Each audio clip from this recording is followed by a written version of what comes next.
It is Mock Draft Monday, but today we are analyzing other people's mock drafts, either going to roast them or applaud them. Let's get to it.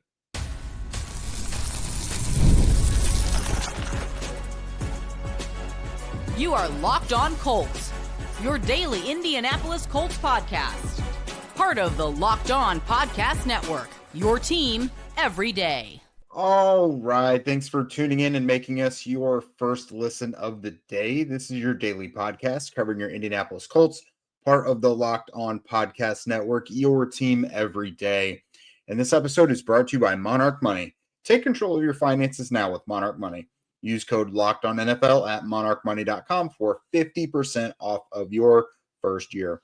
What is up, everybody? This is Jake Arthur of horseshoehuddle.com, your resident credentialed media member for the site. And today is Zach's birthday, giving him the day off. It's just me today. So instead of us doing our little back and forth dueling mock drafts, I'm just going to kind of take a mock draft roundup that I did for Horseshoe Huddle over the weekend and really dive into it and let you guys know what the experts are saying about what the Colts should do at 14. Dove into several of them that are multi-round mocks, round 1, 2, 3, 4. No 7-rounders yet, but once that stretch into day 3, we'll look at those last. But first, we're going to look at the defensive side of the ball and now the offensive side of the ball with some of these first-round picks. Went over 10 mock drafts deep to get kind of a good gauge of what people are saying. And far and away, there are two massive favorites. Everyone is either mocking Colston, Loveland, or Tyler Warren to the Colts. It's a layup there.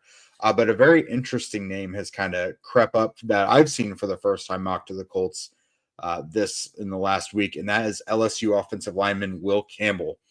Now, Campbell is a good example of kind of a blue chip player who I think people are getting exhaustion over. Campbell has essentially been the number one offensive lineman in this draft going back to last year. Like this time last year, when you're looking at the 2025 draft, Campbell was the number one offensive lineman now. So I think people are just getting a little exhaustion, kind of picking too many holes in a guy's game. Plus, you got like Armand Membo, who is a very intriguing prospect, super athletic, has great size. For a lot of people, he's becoming the top offensive lineman in this draft. A lot of people like Josh Simmons from Ohio State as well, the offensive tackle. But for my money, Will Campbell is still the top offensive lineman in the draft. In most mocks, I think you still see him in the top 10, but I have started to see him creep, around the 12 mark, and now in this latest mock draft, it was Kyle Stackpole from CBS Sports to the Colts there at 14. If I'm the Colts, I say hell yeah to this. I think he's perfect for them. Really good technician, has great fundamentals, has really good size and athleticism. The knock on him is he doesn't have the real long, 33 plus inch arms that you want to see from an offensive tackle. A lot of people think he could kick inside to guard and play really well. The Colts, I don't think they would have one problem whatsoever making him the right tackle of the future. Now, if they drafted him, I think you park him at right guard for now. You have one more year of Braden Smith. At the end of that, you have Campbell waiting in the wings to be your new right tackle, and then Matt Gonzalez can be the right guard. So, you look at it for 2025, you have Bernard Ryman, Quentin Nelson, Tanner Bortolini at center. You would have Will Campbell at right guard, and then Braden Smith at right tackle. So I really like that one a lot. That is a guy who was without a doubt a top 10 player in this draft. In this instance, being available there at 14, just simply because there's no consensus on whether he's going to be a tackle or a guard, and teams don't like that arm length. Like that's all we're looking at here. I know it seems stupid, and it's pretty much because it is. But this is a bona fide star offensive lineman, and I think Chris Ballard would be over the moon if he was there at 14. It's one of those guys where we've talked about the top 10 players ad nauseum. Everyone has throughout this draft cycle. And Campbell is someone who's never really been in consideration for the Colts because he shouldn't be there after the top 10 picks. So kind of like Latu last year, we did very little homework on him. We watched him and put him in our rankings and such, but never really considered him for the Colts.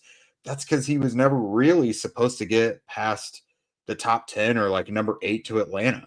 But, Atlanta was the most obvious landing spot for him. They took a quarterback, and then so boom, Latu was there for the Colts at 15. So maybe you see an instance like that with the Colts. There are a couple teams who need offensive tackles, offensive linemen, like Chicago and the Jets, but maybe they get like a Tyler Warren instead or another position. Obviously, Ashton Genty with the Raiders. And Campbell becomes available to the Colts at 14. Again, I say absolutely do it if he is there for you. And then again, like I mentioned, the vast majority of drafts, the mock drafts that you're looking at right now, still have Tyler Warren and Colston Loveland. I do think Warren is becoming more of a possibility now that the first couple waves of free agency have passed. A couple teams that needed tight ends either fulfilled that need, or you look at the team like the Broncos that were behind the Colts, went and they resolved their need. They got Evan Ingram. That's now a team that won't necessarily jump ahead of the Colts to get a guy like Tyler Warren. So if the Colts really, really want Tyler Warren, then I think they should be willing to trade up a little bit to give him. If you got to give up like a third-round pick, who cares? A third-round pick and like a future fifth or something. If it's to get a guy who you absolutely love, and it burnt you last year to lose out on Brock Bowers because you tried to trade up and couldn't, and then he got sniped right in front of you, then I think you go ahead and do it. So I had 5 mock drafts that mocked Tyler Warren to the Colts. Daniel Jeremiah from NFL.com, Deontay Lee of The Ringer, Mike Band of NFL.com, Chris Trapasso of CBS Sports, and Ryan Wilson also of CBS Sports. So Daniel Jeremiah is a very, very accurate mock drafter. He is very plugged in around the league, and he doesn't like to brand himself as an insider, but he talks to people around the league, and he formulates his mocks based on what he's actually hearing and what he thinks he's going to say, especially the closer you get to the draft. Because he does say that he'll throw in some things occasionally that, are just interesting scenarios that could happen. But I truly think Tyler Warren is someone who's coveted by the Colts. So whether it's at 14 or whether they go up a little bit ahead of that to get him, I definitely think the Colts want them some Tyler Warren. Like Zach has said, you could just live in your personnel with your single tight end, never have to take him off the field. I think that would definitely be a big feather in the cap for the Colts. And then obviously Colston Loveland. I had 4 people mocking him. Mel Kiper Jr., his latest one. Connor Rogers from NBC Sports, Chad Ryder from NFL.com, and Josh Edwards of CBS Sports. This one is kind of obvious. Obviously, if you lose out on Tyler Warren, then your consolation prize is Colston Loveland. I don't think he's necessarily a consolation prize. I think he's definitely the second tight end after Warren. He's not as good of a prospect as Warren, not by a whole lot. But I do think there are some teams who might even prefer Loveland over Warren, just because Loveland is so smooth and so fluid, running, before and after the catch. There's not a lot not to like there. And Warren isn't such a dominant blocker to where that's this big albatross and difference for them. Now, obviously, Loveland is going to be a bit more of a move tight end, a joker tight end a little bit. We'll be able to block for you more than what that sounds like, but he's by no means a guy that you're just going to park on the line of scrimmage and have him block all day. Whereas with Tyler Warren, there's probably going to be some games where you have to use him as an extra battering ram or some extra security. But yeah, I don't think you can't really go too wrong. I would be okay with the Colts getting Loveland at 14, and this is almost always in the instance of Warren being off the board. I'd be okay with the Colts going Loveland at 14, but if you could trade back to like 20-ish, grab an extra third-round pick, and you still get Colston Loveland, a guy who's like going to no doubt be your top tight end, I think that would be an absolutely slam dunk move. So coming up, guys, we're going to look at the defensive side of the ball. Kind of slim pickings. After what the Colts have done in free agency, not a lot of people are mocking defense to the Colts, but we'll go over what they are mocking and then what I think some other possibilities probably are. Have you ever checked your bank account and wondered, where did all of my money go? Between dining out, online shopping, and entertainment, it's easy to lose track, but that's where Monarch Money comes in. your personal CFO, giving you full visibility and control over your finances. Monarch Money isn't just a budgeting app, it's a complete financial command center. You could track all your accounts, investments, and spending in one place, so you stop your managing your money and start building wealth. They've got surprising insights. For example, when I started using Monarch, I realized just how much I was spending on food delivery. Now I budget a little smarter and I save more. They've got all-in-one convenience, which means instead of juggling multiple apps, you can use Monarch to kind of consolidate everything and check your finances, track spending, and even plan long-term goals. And then there's just easy collaboration. Managing your money with your partner is smoother than ever. I know a lot of people stress about money with their partners, but this makes it really easy. You can track shared and personal accounts, set goals, and stay on the same page without the stress. So take control of your finances with Monarch Money. Use code LOCKEDONNFL at monarchmoney.com for 50% off of your first year. That's monarchmoney.com, code LOCKEDONNFL for half off of your first year. And March Madness is here, and FanDuel is giving you guys the chance to get in on all the action like never before. You guys no doubt spent the last several days watching tournament action, but right now, new customers can get $200 in bonus bets when your first $5 bet wins. That's 200 extra bucks to use on everything from buzzer beaters to Cinderella stories and even who's cutting down the nets.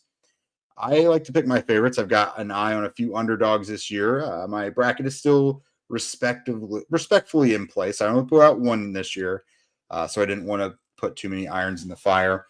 But with tournament games happening pretty much every day now, there's always something exciting to bet on.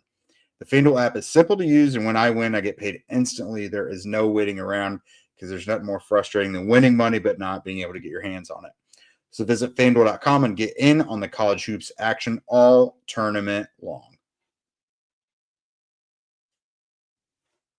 All right, guys. So in the last couple of weeks in free agency, the Colts kind of transformed their secondary. They added Charvarius Ward, a bona fide top cornerback. They added Cam Bynum, a number one free safety for them. And, you know, people had been mocking some corners and safeties them. Obviously, Malachi Starks, other than Tyler Warren, Malachi Starks was maybe the most popular other option. And now the Colts really don't need a starting level safety all that much. Like if they drafted Malachi Starks, it wouldn't be the end of the world.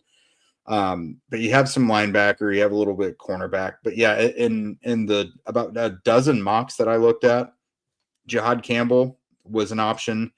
One of them was from the Bleacher Report scouting department, and one of them was me. So Fan Nation did a publisher mock recently where a representative from each of the NFL on SI teams gave an option. Tyler Warren was off the board, so I went Jihad Campbell. I think one reason we're seeing less defensive players mocked to the Colts, obviously what they've done in free agency. Defensive end isn't the greatest sweet spot for the Colts. Like there are some players you can mock there right there at 14, but for the most part, they're either slightly ahead of the Colts or like more in the late first round. And then when it comes to Jihad Campbell, I think there would be even more people mocking him to the Colts, but he's got the labrum surgery that he just underwent. So he may not even be ready in time for training camp. We'll have to see. So that may be shuffling himself down boards a little bit. If I'm the Colts, I still would be absolutely comfortable with him in the first because, I mean, this is a 10-year move you're looking to make, not just – I mean, you want him to be able to contribute right away, but, I mean, it's for the longevity of your defense. It's a really talented player. And then Michael Williams is the other one I found. Charles McDonald from Yahoo Sports mocked him there. So that's an interesting one. So Michael Williams, a lot of people had compared him to Trayvon Walker, also from Georgia from a few years back, who went to the Jaguars. And Williams, you know, his 2024 season came in really highly heralded, but I think it was the first game of the year, suffered an ankle injury that caused him issues all year, looked like a shell of himself, but was healthy, was supposed to be healthy when it came around to like his pro day and everything. I don't think he worked out at the combine, at least not fully. But he ran kind of a slower 40 time.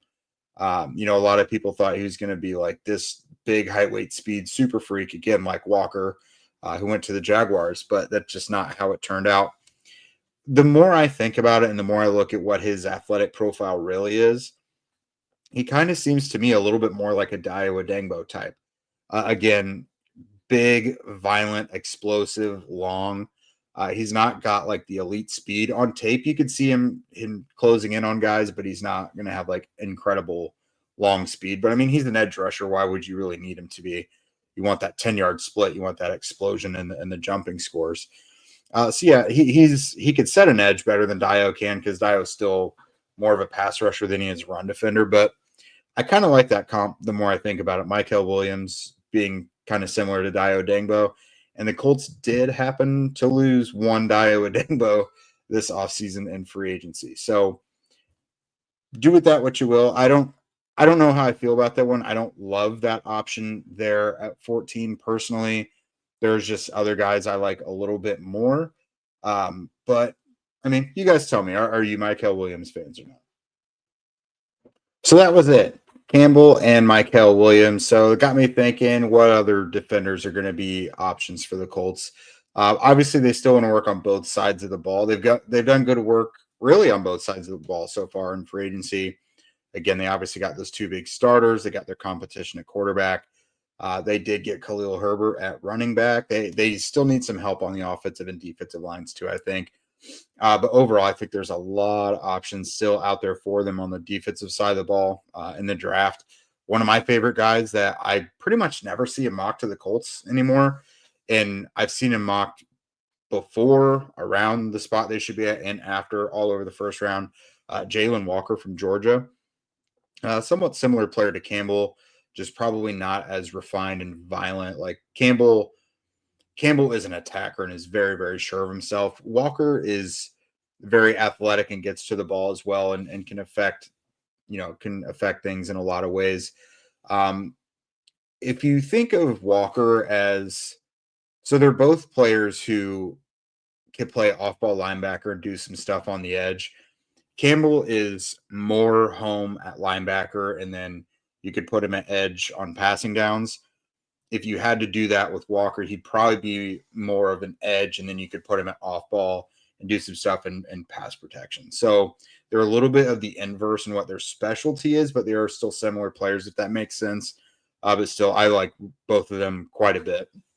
And then one guy who I have seen him mocked to the Colts several times, but Colts fans, I don't think, are super on board just because he's not prototypical for the Colts. Jahdae Barron, the defensive back from Texas. Now, when I think Lou Anarumo and I think multiple defenses and guys with versatility, that's Jahdae Barron right there. You did go out and you got Cam Bynum at free safety, which was great because that's a guy who can fill multiple spots.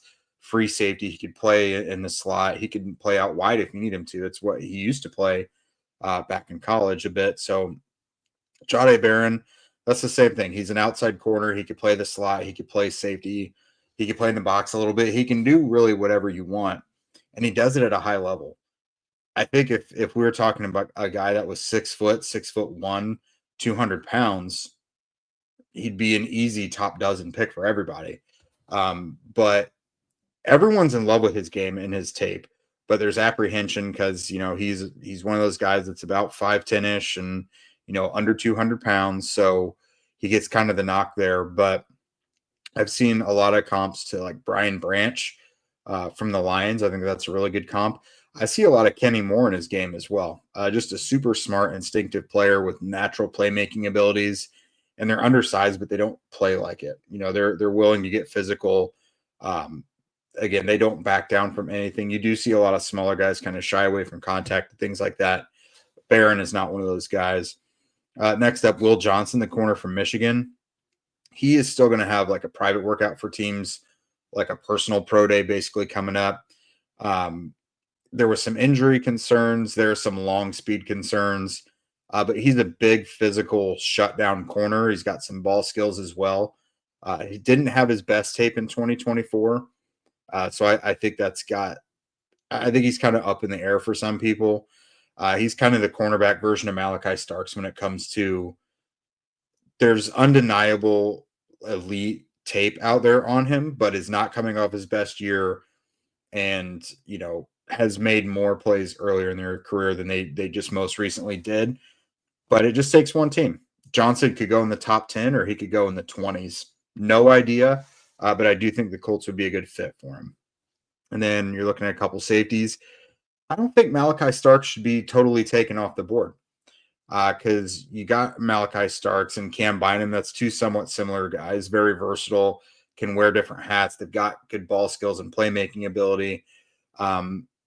Malachi Starks is maybe a little better in the open field when it comes to bringing guys down, but I think they have very similar strengths and weaknesses, but they're versatile. You can move them around. This is a defense with Lou Anarumo that wants to have as many chess pieces as possible. And sure, you're not going to have both of those guys probably play 1,000 snaps for you, but whatever roles you can find for them. And there's always injuries in the NFL, cornerback, free safety, strong safety, nickel, like whatever. There's always going to be injuries. You can't have too many of those guys on your team. Like I'm big on that. We're running out of time in this segment, but some other guys, obviously, Nick Emenwari, kind of same story. What do you want to do with him? Linebacker, safety. Shamar Stewart, very little college production, but is a super freak athletically. Kenneth Grant and Walter Nolan on the interior. You need more guys other than just Neville Gallimore and Adetomi Adebawore backing up Buckner and Grover Stewart.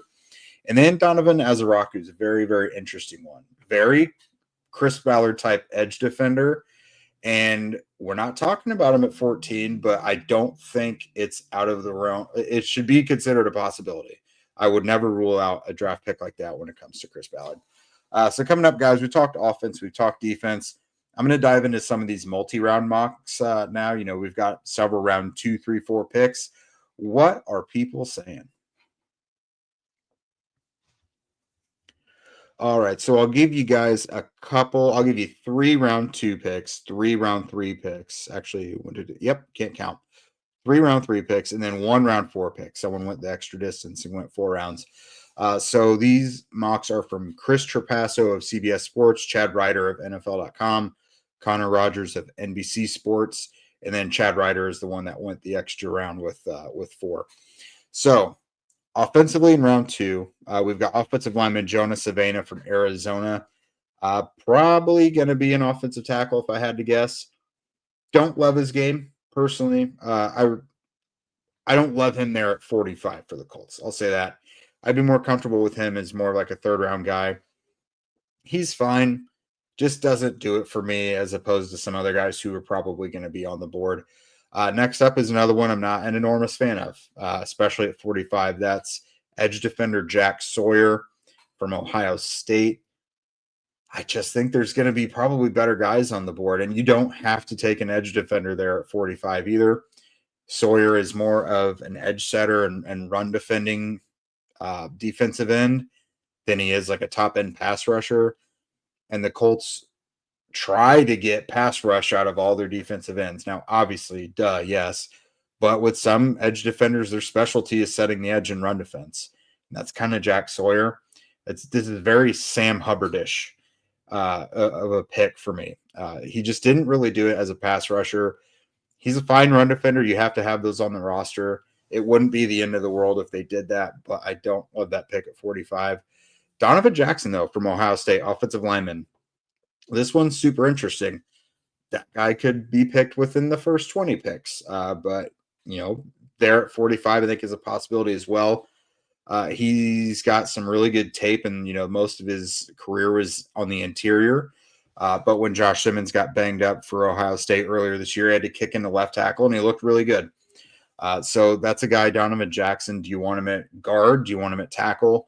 I have heard most often interior at guard, which obviously the Colts need if you want to plug him in at right guard.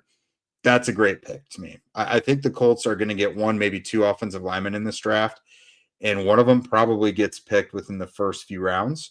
Donovan Jackson, especially at 45, I think that would be a steal.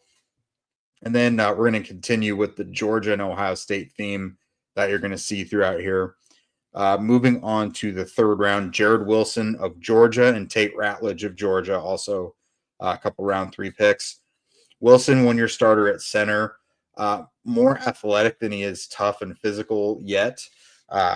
If you're going zone and you want the guy getting out on the move and getting to the second level, that'd be a great pick. You obviously don't need him to play right away. I think between Bordolini and Matt Gonzalez, you've got that covered. I think I'm more on board with drafting guys who are going to be guards and tackles rather than a center, just because we haven't explored that a lot. But I'm more okay with Bortolini just going there and being the center. You've already got Braden Smith back for a year, so I don't know. You kind of have to tinker with things, but I would rather them go out and get a guard tackle rather than a guy who's mainly a center. And that's Wilson. Tate Ratledge, though, guard. That's a right guard prospect for them. We talked about him a lot on this show. Just nasty guy, physical, kind of a brawler, has that wrestling mentality, and it clearly shows when he's locking up guys. There's been some injury issues there, but third round, that's kind of worth a gamble, I think. And then the last guy on the list, this was the lone round 4 pick, Barrett Carter, linebacker from Clemson. This is a guy who checks a lot of boxes for the Colts. He's got that good size, the 6'1 plus, 230-ish, long arms, fast, mobile guy. I've heard conflicting things about personality and character issues that makes me wonder if that's why he's projected to go here, like in the middle of it. I can't say anything definitively. It feels like kind of an AD Mitchell thing where there were reports of him being like difficult to be around or difficult to work with, but I don't know how valid that is because I've seen plenty of positive things about him as well. So I don't know what's the reason he's there in the middle rounds. Your guess is as good as mine because I don't know how valid the issues of character concerns are. Again, with AD Mitchell, there was some stuff there, and he's admittedly after the season said he had some growing up to do, but it wasn't like a locker room cancer. And I think there's a big difference between balancing like football character and personal character. Teams aren't going to care about that stuff as much as long as the guy's got good football character. So I don't know. I hate that I even brought it up, honestly, because I don't know enough about him to speak definitively. But obviously, if you guys are listening here, you could tell probably just let that one go unless we hear some real definitive reports come out about it. But that's it for us today. We are getting closer to the draft, guys. We're about a month away now. And we got a lot more stuff coming for you, more free agency stuff. Probably not as much, but this is going to be a big week draft-wise from the pro day perspective. Horseshoe Huddle is going to be pretty well represented out there this week. We're going to have guys out at Louisville and Western Kentucky.